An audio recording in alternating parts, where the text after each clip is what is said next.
पर यार एक मिनट, तुम तो स्टॉक मार्केट करते हो ना? लॉस होता है भाई। प्रॉफिट? मुझे स्टॉक मार्केट जानना है एक्चुअली। तो स्टॉक मार्केट का सीन क्या है मतलब ऐसे? किस तरीके का जानना चाहते हो, इन्वेस्टमेंट, स्विंग, या फिर इंट्राडे? इन्वेस्टमेंट तो मतलब मेजोरिटी लोग जानते हैं कि थोड़े डालो और उसको भूल जाओ लंबे टाइम के लिए, 20-30 साल के लिए भूल जाओ, कंपाउंड होगा, वो ज़्यादा हो जाएगा। बिल्कुल बिल्कुल। डे ट्रेडिंग, इंट्राडे हो गई, उसके अंदर आते हैं ना ये स्विंग ट्रेड, ये सब ना ना, चीज़ें। स्विंग अलग सेगमेंट है और इंट्राडे अलग है। इंट्राडे में क्या होता है? इंट्राडे में एक दिन के अंदर जितने ट्रेड तुमने लिए हाँ। वो इंट्राडे कहलाते हैं, लेकिन स्विंग में होता है एक दिन से ज़्यादा और एक साल से कम, मतलब थोड़ा देख के अच्छा, कब, वो particular particular time frame. Time frame के हिसाब से होता है। और जो इंट्राडे है, मेरे को एक चीज़ बताना, जैसे इंट्राडे है उसमें तुमने एक स्टॉक लिया, जैसे तुमने टाटा का ले लिया। टाटा का तुमने एक 10-15-20 स्टॉक उठा लिए, तो तुम उसमें अगर प्रॉफिट बनाते हो तो उसमें ब्रोकरेज कटेगा, तो समझ में आता है वो निकालते टाइम पे।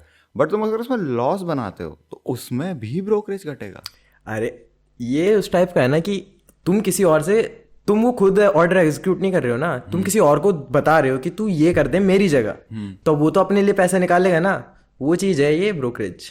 जैसे मतलब ब्रोकर होता है, जैसे तुमने कोई मकान खरीदा, मकान खरीदने के लिए या तो तुम सीधा किसी ओनर से बात करो कि मुझे ये चाहिए, लेकिन ब्रोकर होते हैं, तुम उसके पास जाओगे और कहोगे कि मुझे ये चाहिए, वो कई सारे दिखाएगा लेकिन उसमें से अपना कमीशन निकालेगा, वो ये ब्रोकरेज होता है। सेम चीज़ है, ज़्यादा कुछ। तो मतलब अगर तुम उसमें लॉस में जा रहे हो तो एक टाइप से डबल लॉस टाइप का हो जा रहा होगा ना? हाँ मतलब वही। ज़्यादा तुम हाँ डूबे को मतलब वही 1,000 रुपये तुमने लॉस कर रहे हैं, उसके बाद 200 तुम ब्रोकरेज देते रहे हो। गंदा गेम है भाई, गंदा game। और स्विंग का सीन क्या है? स्विंग में बताना। स्विंग में क्या कहते हैं, तुम्हें जैसे स्विंग अगर तुमने थोड़ी देर के लिए मतलब तुम्हें लिया, तुम उसे भूल जाओगे कुछ दिन टाइम के लिए, मतलब ज़्यादा हेक्टिक नहीं रहता। जैसे इंट्राडे में क्या होता है, तुम्हें बैठे रहना पड़ता है काफ़ी, मतलब पूरे दिन, कि कब मेरे को ट्रेड मिलेगा कब नहीं।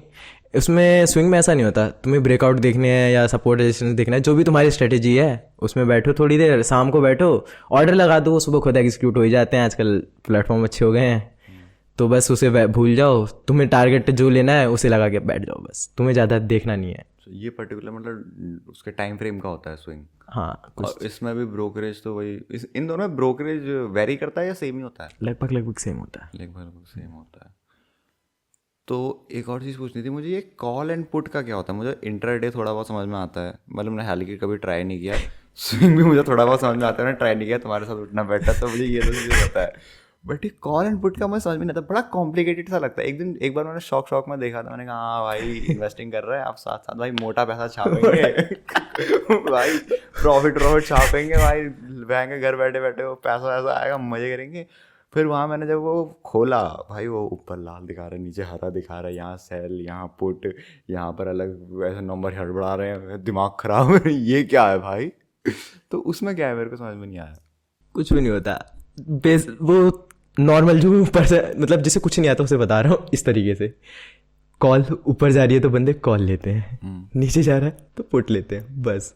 पुट मतलब एक टाइप से सेल होता है और बाय होता है आपका वो कॉल, बस यही वो है बेसिक। उसके अलावा फिर डीप में घुसना पड़ता है।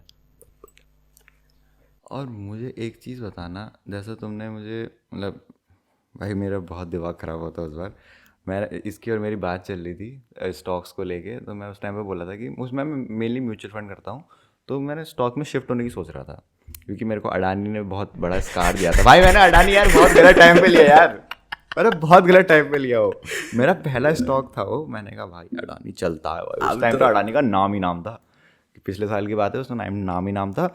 और मैंने वो स्टॉक लिया जिस दिन इलेक्शन के रिजल्ट आ रहे थे, क्योंकि मेरे को पता था कि ऊपर नीचे होगा, कुछ ना कुछ तो होगा भाई। वो 750 का एक स्टॉक पहुंच गया था, अब वो पहुंच जाता है, मेरे को लगा, मैंने कहा जाएगा भाई 1000-1200 पहुंचेगा, मोटा पैसा, अरे पैसा होगा।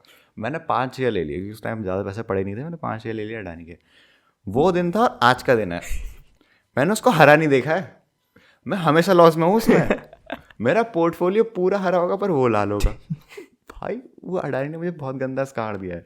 बट हाँ, हम अडानी की बात नहीं करेंगे, मुझे लगता है पर्सनली कि अडानी डूबेगा तो नहीं। हाँ, उसके फंडामेंटल्स अच्छे हैं, काफ़ी अच्छे हैं। वो ठीक टाइम लगेगा बट आ जाएगा, होप सो सो स्टॉक है, कुछ भी हो सकता है।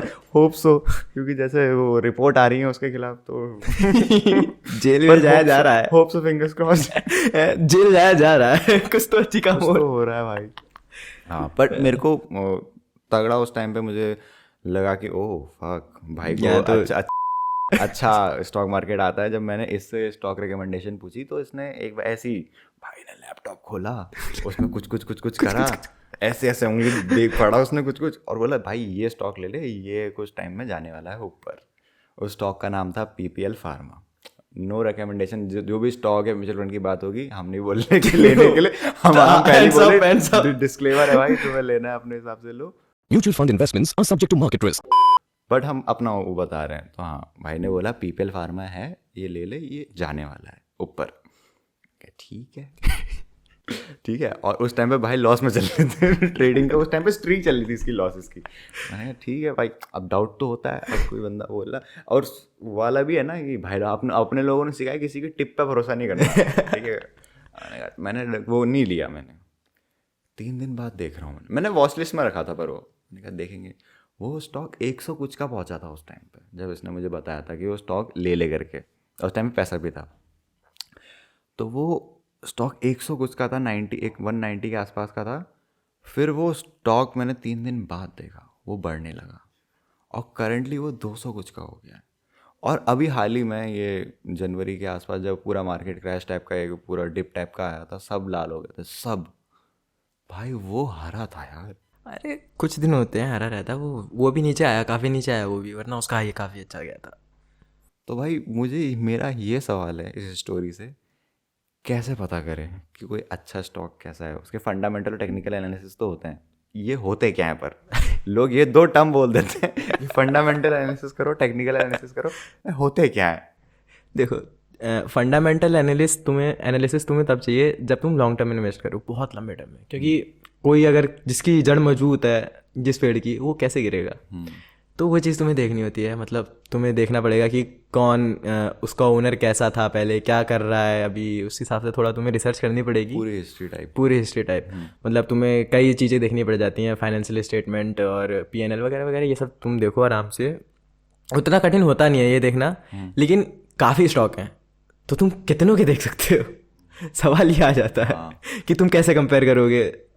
यही है बस, उन्हें देखो। फंडामेंटल में ये हो जाता है कि उसकी हिस्ट्री वगैरह। टेक्निकल में क्या होता है? टेक्निकल में अभी तो सच बता रहा हूँ, इन्होंने इतना कॉम्प्लिकेटेड सा बना दिया है। यूट्यूब में बहुत आसानी से मिल ही जाता है, कुछ भी मिल जाता है यूट्यूब में आजकल।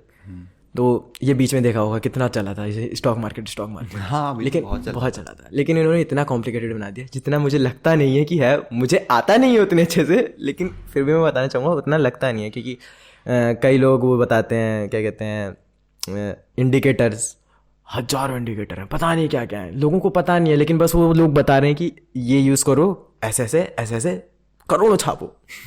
वो खुद से छाप पा रहे हैं। वो होता है ये, वो जो इंस्टाग्राम में इतना मोटा कैश दिखाते हैं कि ये देखो आज ये कमाया, मैंने अपनी पूरी स्कूल की फीस दे दी घर वालों को वापस, भाई इतना मोटा चल रहा है, ये चल रहा है। भाई उनको देख के बड़ा मोटिवेट होता है यार मैं, भाई 20 साल का है यार, ये महीने की भयंकर 2 लाख छाप रहा है, भाई क्या कर रहा हूँ अपनी जिंदगी में। अगर वो ये कर पा रहा होता तो वो कोर्स तो नहीं बेच रहा होता खुद का। हाँ, फिर यही दिमाग में आता है, तो अपने आप को सहानुभूति दे देता हूँ आओ मेरे पास आओ, मैं तुम्हें कोर्स बेचूंगा, ऐसा तो नहीं होता। पर यार मतलब इतने सब लोगों में, जैसे 100 लोग हैं, 100 लोग ये प्रमोट कर रहे हैं, पर 100 में से 2 तो ठीक होंगे ना, जेन्युइन टाइप के। कोई ऐसे यूट्यूब चैनल जहाँ से तुम सीख सकते हो ये स्टॉक मार्केट वगैरह? अरे बहुत है वैसे तो जानने को। तुम्हारा पर्सनल कोई top 3? Power of stocks. Power of stock, मैं बस यही देखता हूँ, पावर स्टॉक। हाँ, ठीक हो गया। और मुझे एक और चीज़ सुभाषीष सर हैं, वो बहुत अच्छा बताते हैं, काफ़ी अच्छा। वो वैसे अगर तुम्हें इन्वेस्टिंग सीखनी है, स्विंग सीखना है, या इंट्राडे भी सीखना है, वो सब बताते हैं। मैंने तो उससे सीखी थी यार, अंकुर वाली। मतलब स्टार्टिंग से क्या कहते हैं, मैंने उसको बहुत टाइम से फॉलो कर रखा है। जब उन्होंने कुछ बुक वगैरह नहीं लिखी थी, खाली एक नॉर्मल यूट्यूब चैनल था उनका, वो बातें करते थे, अच्छा लगता था मुझे पर्सनली। एक तो उनको बात करने का लहजा बहुत प्यारा है यार, इतना प्यार से समझाते हैं ना, अरे सर बहुत प्यार से समझाता है और बंदा। बट उनने फिर मनी मेकिंग ये सब चीज़ें स्टार्ट करी, पढ़ाना वढ़ाना। एक दिन जोश आया, मैंने कहा बहुत हो गया। उस टाइम पे कॉलेज में था, मैंने कहा बहुत हो गया, पैसा अब बचाएंगे, अब इन्वेस्ट करेंगे। मतलब सोच तो मैंने 18 से पहले रखा था कि 18 साल का होते ही इन्वेस्टिंग स्टार्ट कर दूंगा, पर ड्यू टू सम सर्कमस्टेंसेस वो नहीं हो पाया। पता नहीं क्यों नहीं हो पाया। मैंने अभी 2023 से स्टार्ट किया, 2023 के नवंबर में स्टार्ट किया था।